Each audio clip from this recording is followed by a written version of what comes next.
দিল। বাবু হয় আগে সে আমাকে ডিভোর্স লেটার পাঠায়। কেন মানুষ গ্রহণ করে না? আমি কি এই সমাজের এতটাই ফিকে? এই ভালোবাসার কি দাম আছে? আমাকে সবাই স্বার্থে ব্যবহার করছে, আমি সবার স্বার্থের শিকার। এবার আপনি তার ক্যারেক্টারটা একটু দেখুন না। আপনারা যারা এক বিয়ে করছেন আপনাদের কি ক্যারেক্টার নষ্ট হয়ে গেছে? এই যেটা ঢাকা করছে এটার সাথে সে ফরকিয়া করতে আগে থেকে যে বাচ্চা হয়েছে যে রফিকুল্লাহ মাদানী সাহেবের যে প্রথম স্ত্রী ছিলেন, আপনারা দেখেছেন তার একটি মেয়ে হয়েছে। মেয়ে হওয়ার সাথে আজকের ভিডিওটি অত্যন্ত গুরুত্বপূর্ণ। আমি আশা করব যে আপনারা সম্পূর্ণ ভিডিওটি দেখবেন, আর এই সম্পূর্ণ ভিডিওটি দেখলে আপনারা বিস্তারিত জানতে পারবেন। আপনাদের কাছে আমার ছোট্ট একটি অনুরোধ, যদি আপনারা আমার চ্যানেলে নতুন হয়ে থাকেন তাহলে সাবস্ক্রাইব করবেন, পাশে থাকা বেল আইকনটি বাজিয়ে দিবেন। আর এখন চলুন কথা না বাড়িয়ে এক এক করে ভিডিওগুলো দেখে আসি। ভাই আমি যেখানে যাই সেখানেই কষ্ট, আমাকে কেন মানুষ গ্রহণ করে না? আমি কি এই সমাজের এতটাই ফিকে? এই ভালোবাসার কি দাম আছে? আমাকে সবাই স্বার্থে ব্যবহার করছে, আমি সবার স্বার্থের শিকার। আমার জন্মটা নারায়ণগঞ্জ, তো আমার বাবা মার সাথে সম্পর্কটা ভালো যায় না। তারপর আমার বাবা, যেহেতু আমরা 4টা ভাই বোন ছিলাম, বাবা মায়ের সাথে ডিভোর্স হয়নি, কিন্তু বাবা খরচ দেয় না বা এরকম কিছু, তখন আমাকে একটা ফ্যামিলিতে দিয়ে দেয়, অন্য ফ্যামিলিতে বড় হই। তো আমি আর আমার বাবা মার কথা কিন্তু আমি আর বলতে পারবো না যে তারা কোথায় আছে, বা ওদেরকে জিজ্ঞেস করলে বলতো যে জানি না। আমিও কিন্তু তাদেরকে খুঁজতে থাকি, কিন্তু তাদের দেখা আমি আর পাইনি। তা আমি এক পর্যায়ে ওইখানে ওই ফ্যামিলিতেই বড় হই। সেই ফ্যামিলির বাবাটা খুব ভালো ছিল, মানে আমাকে খুব আদর করতো। তো আদর করতো বিধায় ওই ফ্যামিলির ছেলে মেয়ে আমাকে দেখতে পারতো না, যেহেতু আমি এতিম। ওই হিসাবে কিন্তু আমাকে বাবা কেন আদর করবে, তাদেরকে আদর করে না। তো সেই ক্ষেত্রে কি হয় যে দেখা গেছে যখন বাবা চলে যেত তখন আমাকে বিভিন্ন জায়গাতে আঘাত করতো যাতে আমি চলে যাই এখান থেকে। তো তারপরে মানে আস্তে আস্তে ওখান থেকে বড় হই, এভাবেই আঘাত পেয়ে বড় হই। তারপরে ওই বাবাটাও মারা যায়। মারা যাওয়ার পর এক পর্যায়ে মানে আমার ওইখানে মানে টিকে থাকা বলেন বেঁচে থাকা বলেন খুবই মানে কষ্টকর হয়ে ওঠে। তো তখন আমার এই যে একজন ছেলের সাথে আমার পরিচয় হয়, ওই ছেলেটা আমাকে পছন্দ করে। কথাবার্তা হওয়ার পর তখন উনি আমাকে মানে প্রস্তাব করলো বিয়ের। বলছি ঠিক আছে, যদি আমাকে তোমার পছন্দ হয় তাহলে আপনি আমার বাসায় প্রস্তাব পাঠান। তো পরে বললো হ্যাঁ আমি প্রস্তাব পাঠাবো। তো একদিন দেখা করতে আসছে, দেখা করতে আসার পর সে আমাকে ধানমন্ডিতে নিয়ে আসে। তো এক পর্যায়ে কথা বলতে বলতে তখন আমি তাকে মানে এই কথাটা বলছিলাম যে আমার জীবনে কিছু ঘটনা আছে, আপনার আসলে জানা দরকার। তখন সে আমাকে মানে ওই বলার সেই সময়টা আর দেয়নি যে আমি যে মানে এই ফ্যামিলির কেউ না বা তাদের রক্তের কেউ না। হ্যাঁ, তো তখন সে আমাকে বলল যে আমি কোনো কিছু শুনতে চাই না, আমি তোমাকে বিয়ে করতে চাই। বললেন না ব্যাপারটা? না, তখন আর বলা হয়নি। তো তখন সে আমাকে মানে এক পর্যায়ে বিয়ে করবে। তখন আমি চিন্তা করলাম যে বা আমিও তো মানে এই জায়গাতে অনেক কষ্ট করে মানে বড় হয়েছি, তো এখন যেহেতু সে আমাকে বলতেছে, তো মানে অত কিছু চিন্তা করিনি। তো সে আমাকে এক পর্যায়ে বিয়ে করলো। বিয়ে করার পর সংসার শুরু করলাম। আপনি আর যে বাসায় থাকতেন সেখানে আর ফেরত গেলেন না? না, ফেরত গেলাম না, কিন্তু তাদেরকে আমি জানাই। 3 দিন পর আমি তাদেরকে জানাই যে মা এরকম এরকম বিয়ে করছি, চিন্তা করে না, এই যে তোমাদের জামাই একটু কথা বলো। তো ওইভাবে আর কি। পরে ও বলতেছে যে সমস্যা হবে না, আপনার মেয়ে আমার কাছে ভালো থাকবে। বলার পর ও মানে আমাকে আমার শ্বশুর বাড়ির ওইখানে একটা বাসা নেয়। বাসা নেওয়ার পর তখন মানে তার বাবা মায়ের কাছে খবর যায় যে এরকম এরকম আপনার ছেলে বিয়ে করে। বিয়ে করার পর তখন তার বাবা মা পরের দিন কিছু লোক নিয়ে আমাকে নিয়ে আসে। ওর বাবা মা একটু ইয়া হয়। তো তখন ওর বড় ভাই বলল যে মেনে নাও মা, মানুষ তো, বিয়ে যেহেতু করে ফেলছে সে তো মানুষ। বলার পর এই যে এইভাবেই ফ্যামিলিতে আছি। হ্যাঁ, তো তখন আমি দেখলাম যে ফ্যামিলিতে আমি গেছি ওরা অত্যন্ত ভালো মানুষ, শিক্ষিত একটা পরিবার, অত্যন্ত ভালো। তখন মানে আমার মানে বাবু পেটে আসে। ও আমাকে বিয়ে করছে, ওর একটা স্বার্থ ছিল, তার জন্য সমস্যা ছিল। তো ওই সময় মানে তার বিয়ে করা জরুরি ছিল। তো তখন সে আমাকে বিয়ে করছে। তারপর যখন আমার বেবি হয়েছে তখন সে বলতেছে আমি আর সংসার করব না। আপনাকে বলতেছে হঠাৎ করে? বাবু পেটে আসার পর আমি বলছি, তখন আমার শ্বশুর আল্লাহ জান্নাত নসিব করুক, উনি মারা গেছেন 1 বছর হয়েছে।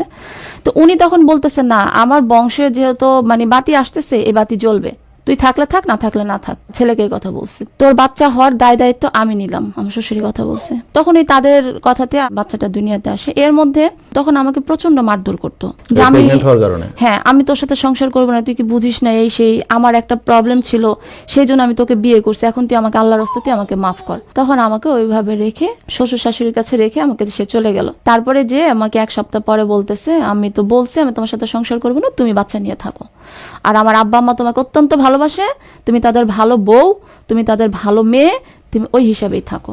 আমি তোমার সাথে নাই, এই কথা বলে মানে ফোনটা কেটে দিল। বাবু হওয়ার 3 দিন আগে সে আমাকে ডিভোর্স লেটার পাঠিয়ে দেয়। তখন আমি আম্মাকে বললাম, আম্মা আমি কি করবো এখন? পর আম্মা বলতেছে আমি তোমাকে নিজের পায়ে দাঁড় করাবো। এই যে যাদের নারীদের কন্যা সন্তান, এটা কি নারীদেরই দোষ? পুরুষের কোনো দোষ নেই এখানে? তাহলে এটার সাফার শুধু নারীরা কেন ভোগ করবে? শুধু আমি না, আমার মতন এরকম অনেকেই আছে যারা কন্যা সন্তান জন্ম দেওয়ার পর হাজব্যান্ডকে হারায়। 2026 সালে সেসব কথা শুনতে হবে, এটা খুবই দুঃখজনক এবং মর্মান্তিক। যারা এরকম ধরনের মন্তব্য করে বা এরকম মন মানসিকতা রাখে তারা আসলে মেন্টালি সিক, মানসিকভাবে অসুস্থ যারা, তারা এইভাবে চিন্তা করতে পারে। একটা মেয়ের বাচ্চা হলে সব থেকে বেশি প্রয়োজন তার স্বামীর। এই যে লাডুনটা দেখতে আসো, আর বাচ্চা হয়েছে, বোর বাচ্চা হয়েছে দেখে হ্যাঁ হে বউর রেখে আরেকটা বিয়ে করছে। হ্যাঁ কিন্তু লাডুনে কিন্তু নিজেই বলছে এ শিশু বক্তা, এর বয়স হয়ে গেছে 35 না 45, হ্যাঁ নিজের পরিচয় দিয়ে শিশু বক্তা। হ্যাঁ নিজেই বলছে যে এই প্রথম স্ত্রী এই বিয়েতে রাজি ছিল না। তার মানে কি তার এই এই জেনে ঢাকা করছে, এটার সাথে সে ফরকিয়া করতে আগের থেকে যে বাচ্চা হয়েছে, এখন সে বলতে আছে যে আমি পাপ না করে আমি বিয়ে করবো। যে জায়গায় ইসলামে আছে যে দ্বিতীয় বিয়ে করতে হইলে প্রথম স্ত্রীর অনুমতি লাগবে, তা তুই কোন ধরনের ইসলামের তুই বক্তা হয়েছিস? নায়ক শাকিব খানের অপবিশ্বাসে ছেড়ে এসে বাচ্চা হয়েছে দীক্ষা। এই জন্য এরা আমি মন্দ কথা বলি যে সে ভালো স্বামী না, সে খারাপ। হে না তো নায়ক, হে খারাপ, হে এটা করতে পারে। তো তুই তো সারাদিন আল্লাহ আল্লাহ করস, এমন ভাবতে হয় সারাদিন যে আল্লাহ আল্লাহ করিয়া ওয়াজ তোস নৈচ্ছাদ দেশ, এত এটি করস কি ওয়াজ নসি হচ্ছে দেশ দিয়ে দিয়ে যে বন্ডামি করো। শেখ হাসিনা যে কইছে যে তোরা ধর্মটারে এই ডাল হিসেবে ব্যবহার করস, তোরা লেবাস ধরছস, তোরা এই যে সব কিছু এই ধর্মটার উপর দিয়ে যে সার্ফ হয়ে যায়, সব কিছু যে এই যে এটার উপর দিয়ে সালা দাস, কত করবে এই ধরনের বন্ডামি? হ্যাঁ এই মেয়েটার রাইখে এই মেয়েটার মনের অবস্থা কি চিন্তা করেন। একটা মেয়ের বাচ্চা হইলে 45 দিন 30 দিন থাকে শরীরটা কাঁচা। এটা আমি কি, তুমি কি, আমার মা কি, শাশি কি, খালা কি, আমরা সবাই এরকম। বাচ্চা হলে শরীর এরকম তো এরকমই থাকে, তারপর আস্তে আস্তে সুস্থ হয়। আর না ওর হাঙ্গা করতে হইব দেখে পাপ করবো না। তুমি কি এটা পূর্ণ করছো না? লাডুমের বাচ্চা লাডুম তুই এটা পূর্ণ করছস, পূর্ণ করছস তুই কোরআনে এটা পূর্ণ করছস।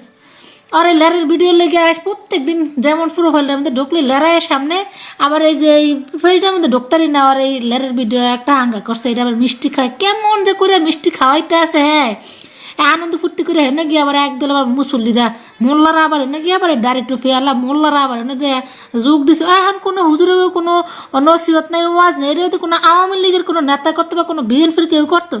এটি দ্বারা সবই সম্ভব। এটি খারাপ, এটি ভালো না, এটি নেই সেই তারপর হিন্দু করে না দুনিয়ার কথাবার্তা কয়।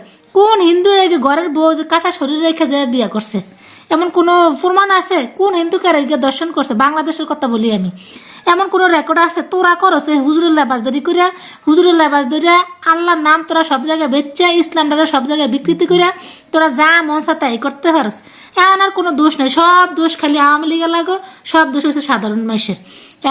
এমকে ভালো না, তবকে ভালো না, আবার আমি এমপি মানি না, মন্ত্রী মানি না, আমি রাষ্ট্রপতি মানি না। ওরা যে নিয়ে যে হোগার উপর দিচ্ছে না, 3 বছর তো জেলা আসলে তোর বউকে আরেকটা জায়গায় হাঙ্গা বইছে না, তোর বউ আরেক বেটার কাছে গেছে। তুই কেমনে এই কয়েকদিনের মধ্যে তুই আরেকটা বিয়ে করলি, ফরকিয়া করে আরেক বেটির তুই ঘর তুললি, তোর বউর এত মনে কষ্ট দিয়ে।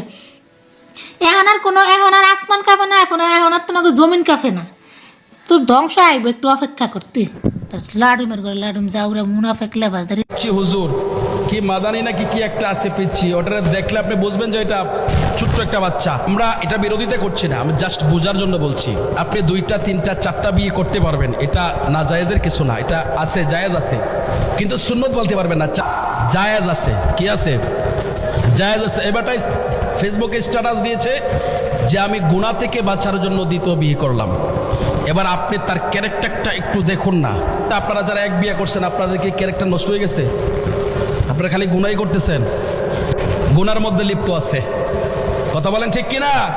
তাহলে তোদের চরিত্র আমাদের সামনে পরিষ্কার হয়ে গেছে। তোরা এখন 1 বিয়ে করছস গুনাহ থেকে বাঁচার জন্য, তোর চরিত্র যেহেতু খারাপ, এটা তুই গুনাহ করবি। কথা বলেন ঠিক কিনা?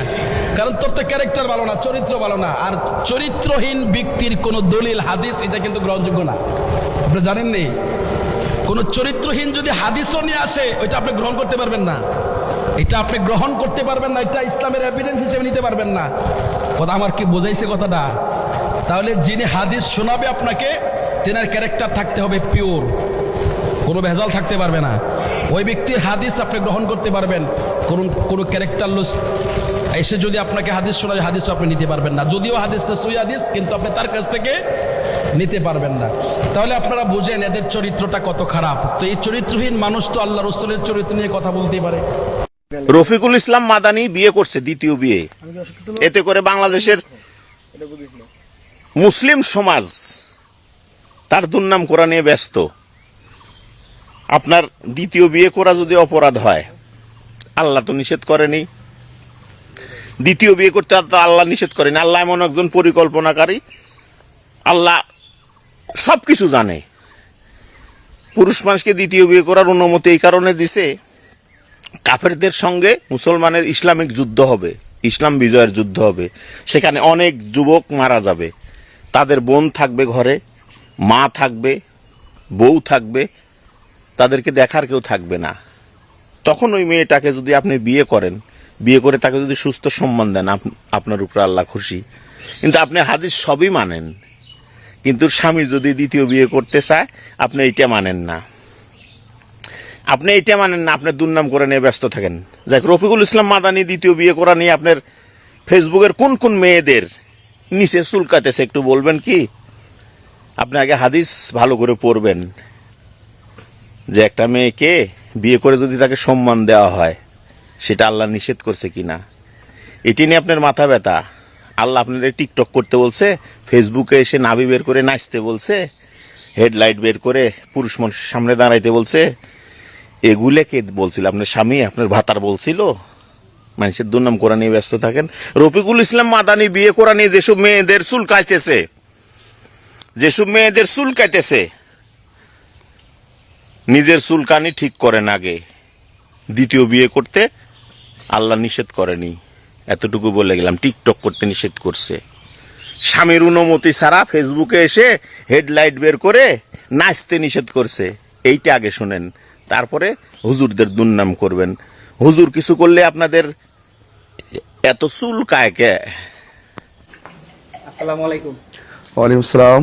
সম্প্রতি রফিকুল্লাহ মাদানী নামক একজন বক্তা দ্বিতীয় বিবাহ করায় এটা সারা দেশে ব্যাপক তোলপাড় হয়েছে। সে বিষয়ে আপনার বক্তব্য কি?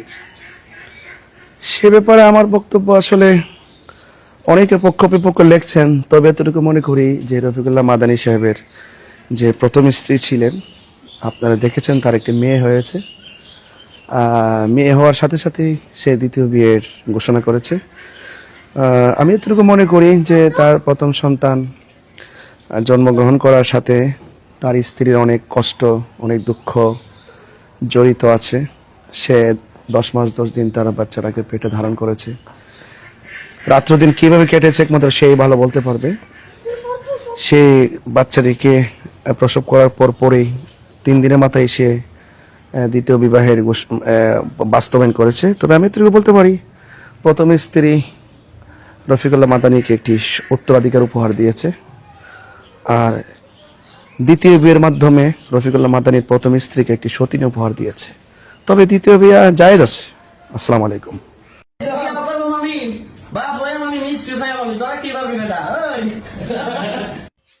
দেখুন, এই লোকটার বিয়ে নিয়ে উল্লাস দেখুন। বিয়ে করছো বেশ ভালো কথা, কিন্তু এইভাবে উল্লাস? এই লোকটাকে নিয়ে আমি ভিডিও বানিয়েছিলাম বলে কিছু কিছু লুচ্চারা আমাকে কমেন্ট করেছে, আপনার এত তোর এত জ্বলছে কেন? তোকে বিয়ে করে নাই সেই জন্য জ্বলছে? আবার আরেকজন আমাকে কমেন্ট করেছে, দোয়া করি তুই সবার আগে দোজকে যা। আহারে, বাংলাদেশে এত পীর পয়গাম্বর থাকতে এত দুর্যোগ হয় কেন আমি বুঝি না। শকুনের দোয়ায় গরু মরে না, বুঝলি? শকুনের দোয়ায় গরু মরে না। তাহলে বাংলাদেশে শকুনের পরিমাণ বেশি থাকতো যদি শকুনের দোয়ায় গরু মরতো, আর গরু একটাও থাকতো না। দেখ, খুঁজে দেখ, সব জায়গায় গরুর অভাব নাই। আর শকুন সারা দেশ খুঁজলেও একটা পাওয়া যায় না, বুঝলি? এইবার আমারে বিয়ে করে নাই দেখে আমার জ্বলছে। আচ্ছা শোন, তোরা আমার জামাইরে দেখছো? একটা মেয়ে কি দেখে বিয়ে করে বলতো? একটা হ্যান্ডসাম স্মার্ট ছেলে, তার ভিতরে আবার দিনদারিতাও খোঁজে। কিন্তু তোর ওই মাদানির ভিতরে কি আছে আমি বলতে চাই না। ওই যে বড় বড় মরিচের পাশে ছোট কিছু মরিচ থাকে না, সেগুলোর আমরা কি বলি? ধান্য মরিচ। তো তোর ওই মাদানি হইলো ধান্য মরিচ। আমি কাউকে ছোট করে কথা বলতে আসি নাই, কিন্তু তোদের কারণে বলতে হলো। একটা অসহায় মেয়েকে প্রেগনেন্ট অবস্থায় রেখে যে বিয়ে করতে পারে তার পক্ষে তোরা কথা বলিস। আচ্ছা, এমন কাজটা যদি তোর মেয়ের সাথে কেউ করতো, তোর জামাই, যারা এই হুজুরকে সাপোর্ট করছেন, তাদের মেয়ের জামাই যদি তাদের মেয়ের সাথে এমন করে যে শ্বশুর আব্বা আপনার মেয়ে তো এখন রিজেক্ট হয়ে গেছে, সে আমাকে শারীরিক সুখ দিতে পারছে না, সেজন্য আমি আর একটা অপশন খুঁজে নিলাম, প্লিজ ডোন্ট মাইন্ড, কি করবেন তখন? যদি আপনার বাবা বলে যে বাবা তোমার মা বুড়ি হয়ে গেছে, সে এখন আর আমাকে শারীরিক সুখ দিতে পারছে না, তাই তোমার জন্য আর একটা মা নিয়ে আসলাম, কেমন লাগবে তখন? যদি তার বোন জামাই এসে বলে তোমার বোন প্রেগনেন্ট, আমার শারীরিক চাহিদা পূরণ করতে পারছে না, তাই আমি আরেকটা বিয়ে করলাম, তখন কেমন লাগবে? হ্যাঁ, লুচ্চারা লুচ্চাদের পক্ষে শুধু দালালি করস। আমি একটা ভিডিও দিয়েছিলাম বলে আমাকে কমেন্ট বক্সে অনেক বাজে কথা বলে গালি দিয়েছো। আমি দোয়া করে দিলাম যারা আমাকে কমেন্ট বক্সে গালি দিছো, লুচ্চামির পক্ষে কথা বলেছো, তোরাও চাও যে তোরা এরকম বউ খালি প্রতিদিন বউ আনবি ঘরে, নতুন নতুন বউ, ঠিক আছে?